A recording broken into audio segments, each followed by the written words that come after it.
Hmm.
Anything keeping down your life? I'm sorry? Is there anything keeping down your IFB?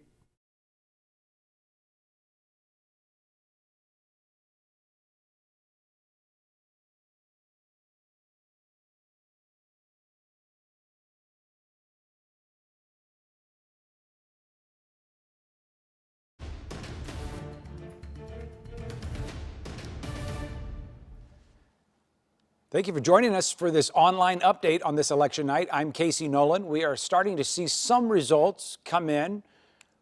We're going to have political analysts tonight and also a pretty special guest, former Congressman Lacey Clay is going to join us in just a second. First, I will tell you that the big race of the night, of course, the mayor's race in St. Louis. Now, this is just absentee so far, but if it were to hold, it would be a big night for Treasurer Tashara Jones. She leads Alderwoman Kara Spencer 61 to 39. Again, this is the absentee vote total only that you're looking at right now. We have a lot of other races to talk about, but so far, no numbers. Having a little trouble getting some numbers from the county for things like Proposition Y. That's the MSD proposition that's on the ballot. We've got some other things to talk about as well in the city and the county. But first, I would like to get straight to our first guest this evening. That is Congresswoman Lacey Clay. Congressman Lacey Clay. My vernacular has changed, sir. It's a girl power, as some have said, but women are in the spotlight here in the city of St. Louis. So let me ask you to be political analyst, if you don't mind, for a second. When you're running for election, do you put much stock in absentee votes?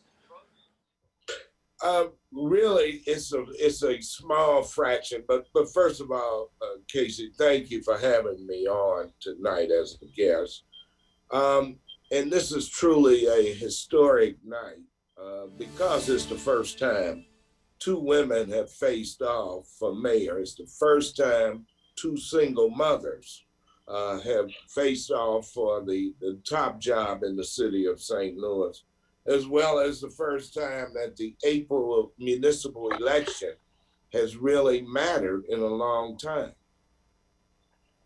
But absentees, it's probably 1% of the total vote. I think you're exactly right. Do you think it means anything? Are those tea leaves you like to read, or do you not pay much attention to that right at this point? Well, as a candidate, you always want to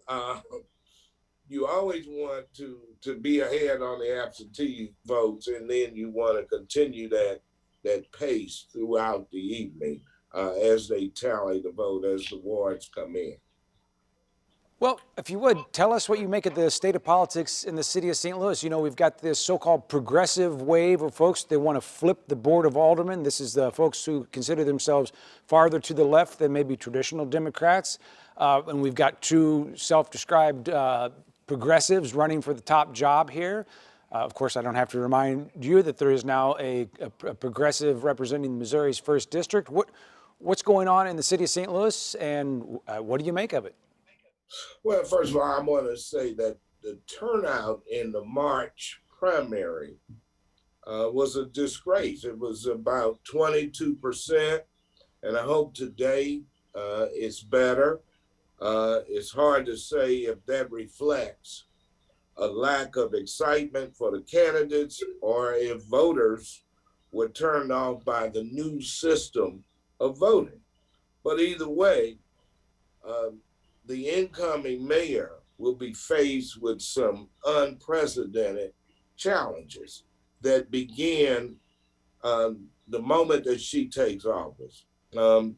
As far as Tashara Jones, she is the favorite going into tonight simply because she has the built-in advantage of having run and won two citywide elections, as well as the experience of being a state legislator and being the daughter of former comptroller Vervis Jones.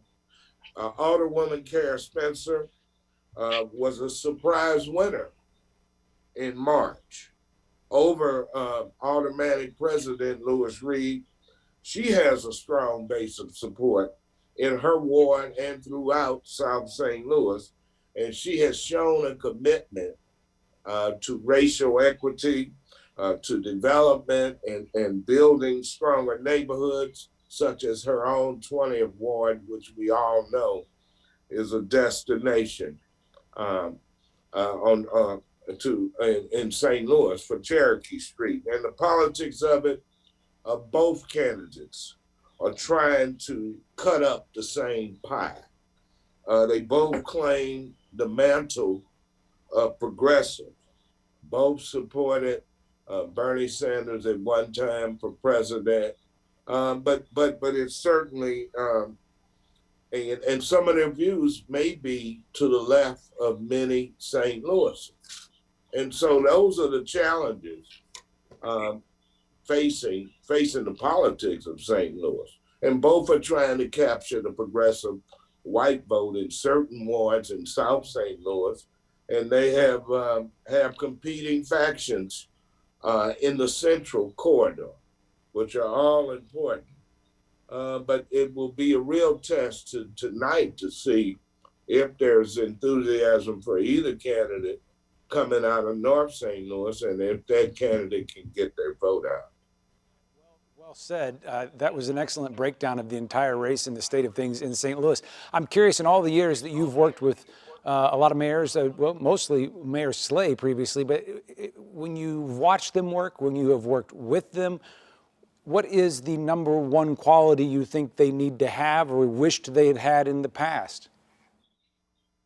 Well, I will take Slay for an example. Slay was a very focused and committed to the city of St. Louis. He was all over the city. It didn't matter where, and he was really someone who tried to build bridges, who tried to have relationships with all sectors of the community, and that was one of his strengths because he was able um, to have fans throughout the city, to have supporters, and he tried to do the right thing.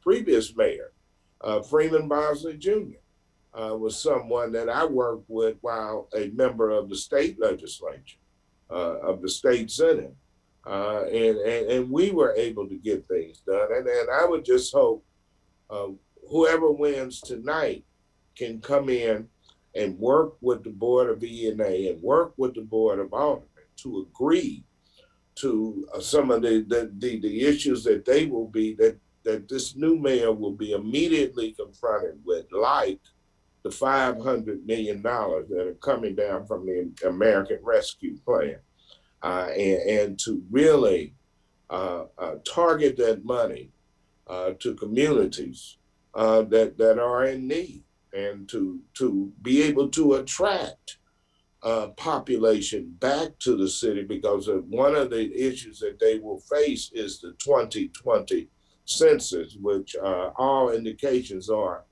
will drop the city of St. Louis's population under 300,000, which hasn't occurred in over 100 years.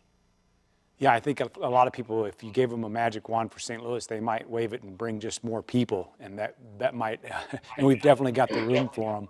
We're a city that was 800,000+ at one time. Congressman, you mentioned the federal stimulus money, so I'll use that as a very thin bridge to talk national politics just a little bit. You know, Roy Blunt, Senator Roy Blunt, who I know you know well, is no longer running. What do you make of that race and that opportunity there?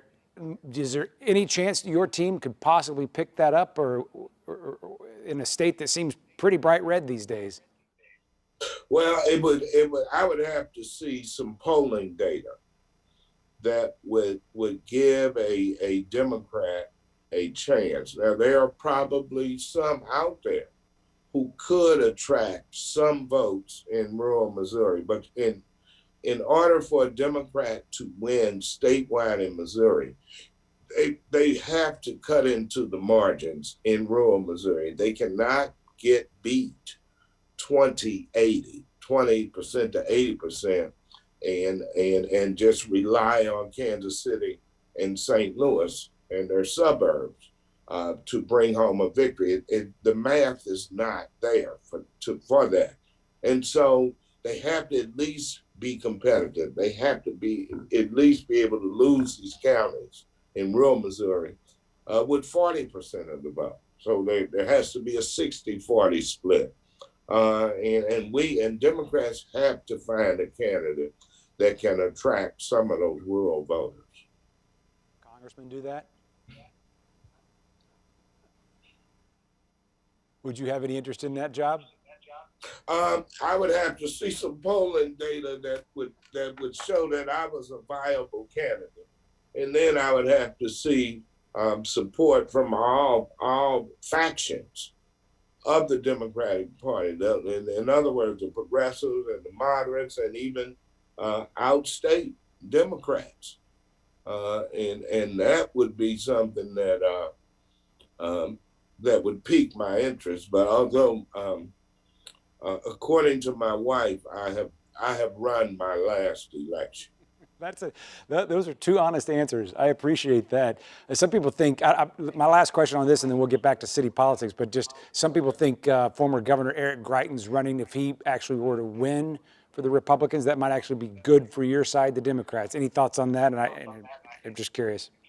Well, if the Democrats had the right person, and look, I will say this. I would think one of the, and I may get in trouble for this, but I'm not in the office anymore, but I think one of the more viable candidates who's shown a record of being able to attract rural voters is former Governor Jay Nixon, who would make a viable nominee for the Democrats and make it competitive, especially if the Republicans nominate a former governor, Eric Greitens, who resigned under pressure, then I think they are setting themselves up for failure.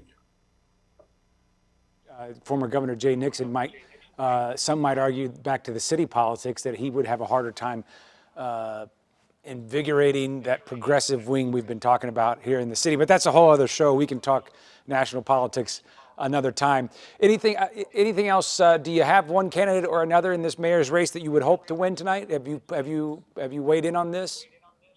I do not have a favorite candidate. I mean, I've spoken to both of them, and I would just hope that once the city voters select their new mayor, that they would also focus on the National Geospatial Administration agencies, new development, which we brought to North St. Louis at the intersection of Jefferson and Cass.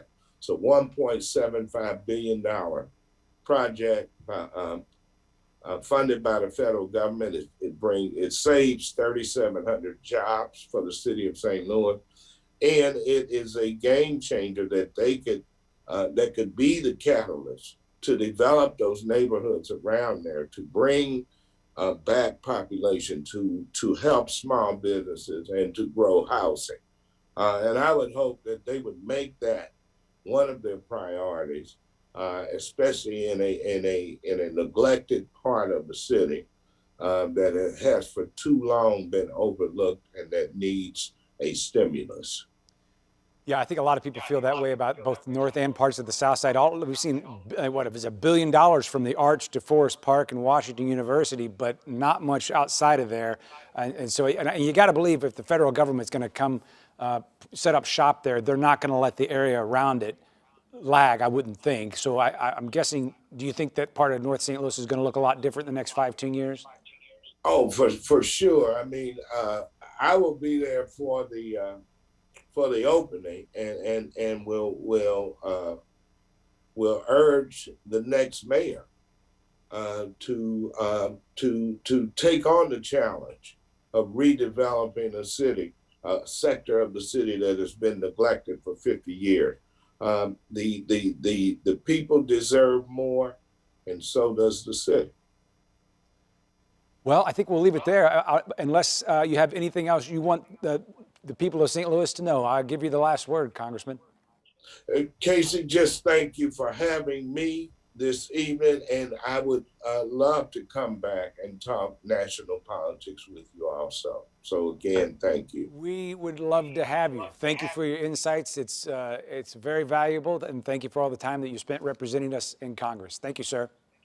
Thank you, and have a good evening. Thank you. Good evening to you as well. I mean, I'll just opine for a second. I mean, that's a very accessible former congressman right there, who's not afraid to just kind of, speak relatively frankly. So we really do appreciate his time and the fact that he wants to come back. We'll find a show just to build it around him if he'd like to keep talking politics. That's fantastic. I know someone else who we all owe a gratitude to as well for all of her time talking politics with us. That's Anita Mannion from the University of Missouri St. Louis, and also she is the Five on Your Side political analyst. Anita, I guess before I dive in with any questions, I know you were, I believe you were able to hear our conversation with Congressman Clay. Anything jump out at you that you were listening to there? I mean, that's a tough act to follow. He was a great interview. He nailed it, didn't he? He really did. And like you said, he didn't shy away from different topics, which was great. I think he gave a good summary of what we're seeing at this point in the Spencer Jones mayoral matchup, based on South City versus North and on the issues of infrastructure of their campaigns and enthusiasm. I thought he gave a really good overview of that. Yeah, it'll be interesting to see what coalition either candidate is able to kind of cobble together here. Let me just check in any new numbers, Colin. So right now we're still sitting at 61-39 strictly on absentee ballots only, and that would be the 61 for Treasurer Jones and the 39 for Alderwoman Kara Spencer. Anita, I want to loop back just briefly because I always learn something every time we talk, and what I learned last time was this challenge that kind of baked into the system prior to this year was that whoever won the Democratic primary was pretty much a lock to win the general election, and therefore they had a lot of time to ramp up to get their team ready to take office. Now, let's see. So today is the 6th, right? I should know this by heart by now, but yes, the 6th. And correct me if I'm wrong, but I believe whoever wins tonight will take over on the 20th. So a couple of weeks there, when they usually have a few months. Right. What does that mean for whoever wins? Not only do they usually have that time to start planning and getting their staffing together, but this time they had to be actively running campaigns. Mm-hmm. So not only did they not have that time, they were ramping up for an entirely different activity. That doesn't mean they're not considering staffing and how they're going to transition if they win.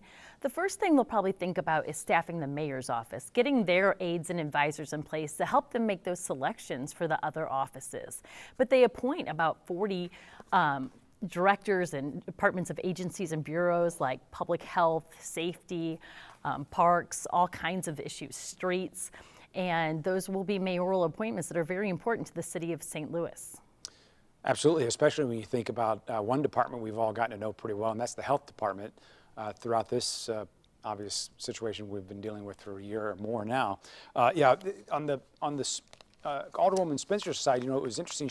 We talked earlier, she didn't really have, I think she would agree with this. It didn't seem like she had a really robust machine around her until she was an upset win over I guess, Lewis Reed being what a lot of people thought would be the other candidate to make it through the first round. And then all of a sudden she got a new campaign director who just so happens to be 28th Ward alderwoman, depending on which title they prefer, but Heather Navarro. So who knows, she might step over in a role as chief of staff if Spencer were to pull this off. But that doesn't look likely if you believe in the absentee numbers. So with that, a lot to still see there as well. Well, and if Tashara Jones would win, she also has to appoint a new treasurer. So there would be something else for her to consider there as well. Absolutely, yeah. That's another great point. And they may have a school board position to appoint as well. I kind of rambled on in our last hit a little bit, but Bill Haas, rest his soul, passed away recently, but he's still on the school board election ballot. And at last check on the absentees, I guess he was in second place. And so if he wins, the mayor will have to appoint that as well. Anita, before we go, what else are you watching for tonight? What else are you looking for? Congressman Clay really talked about kind of what is that central corridor going to do? Who decides this election, do you think? Yeah, I think he's right that Kara Spencer probably has South St. Louis, and it's likely that Tashara Jones has North St. Louis. So looking at that central corridor, looking at some of those places where they narrowly split in the primaries and seeing how those go. In elections like this that have pretty low voter turnout, it's really a lot about enthusiasm. So which side really could get people out to vote today? It was a beautiful day. I think everyone should have got out to vote. Yeah. But we know that won't be the case. No, unfortunately, will not. And as Abby Lurico has pointed out, as far as general elections go, we're doing great. It's just not what people thought it might be, given this new system of voting. Okay, Anita, I won't keep you any longer. Hopefully the next time we talk, we'll have some more numbers. But right now, we're still waiting for the votes to be counted and to be reported. We just have absentee for now, 61 to 39. Tashara Jones leading in the absentees only over Kara Spencer for the mayor's race. Anita, thank you. We'll check in with you again soon. Thank you very much. All right. Also on the ballot, though, for voters in the city of St. Louis was Prop E. And again, just talking absentees, 75 yes, 25 no. This is E stands for earnings tax that the city officials will tell you they just can't live without, because it makes up about 36% of the city's budget, which is about $1 billion, and it brings in about 240 million or so. The city, this pays for stuff like, and there you go, 240 million a year for a total of about 36 of the annual budget. Police, firefighters, this goes into the general revenue fund, and it pays for services. This is something that passed pretty easily last time. And this time, I think it was safe to say, it had less of an organized opposition than it did last time. If it were to fail, then the city has, I believe, 10 years to phase it out. Every 5 years, they have to reapprove this 1% earnings tax on anyone who lives in the city or anyone who works in the city, even if you were working remotely. There's a lawsuit that will challenge that. But right now, if you worked remotely over the course of the pandemic, you still have to pay that tax if your company was located in the city of St. Louis. What about Prop Y? This is the MSD issue. This is work that MSD is already doing, has to continue doing, thanks to a court order, an agreement, a settlement with the Environmental Protection Agency and I believe the Missouri Coalition for the Environment. So the work's going to be done. The money will be spent. The question here is, how do you want to pay for it? And the Prop Y right now is passing with a yes vote, and that means voters want the MSD folks to use bonds, essentially take out a loan, pay it back over time with interest. But the upside to that for ratepayers in the short term is that it keeps your rates a little bit lower. They don't go up as much. I think it's about 3% or so versus maybe 13%, 6% versus 13%, something in that range. If it goes down, they will still do the work, they will still pay for it, but rates will jump quite a bit. But again, we're looking at just the city here and just the absentee ballots. It's hard to believe something so huge could essentially hide just across the street from the Galleria Mall. 30 feet wide and 200 feet straight down. and underground. Anything in St. Louis ever been built like this before? This is one of the largest tunneling programs going on in the nation right now. The Metropolitan Sewer District is building something St. Louis has never seen, and most people still never will. MSD took 5 on Your Side underground to see its progress on 60 miles of new wastewater sewers, some big enough to drive a train through. As massive as this tunnel is, this is just the beginning. From here near the Galleria, this tunnel continues for more than 4 miles all the way to Shrewsbury and I-44.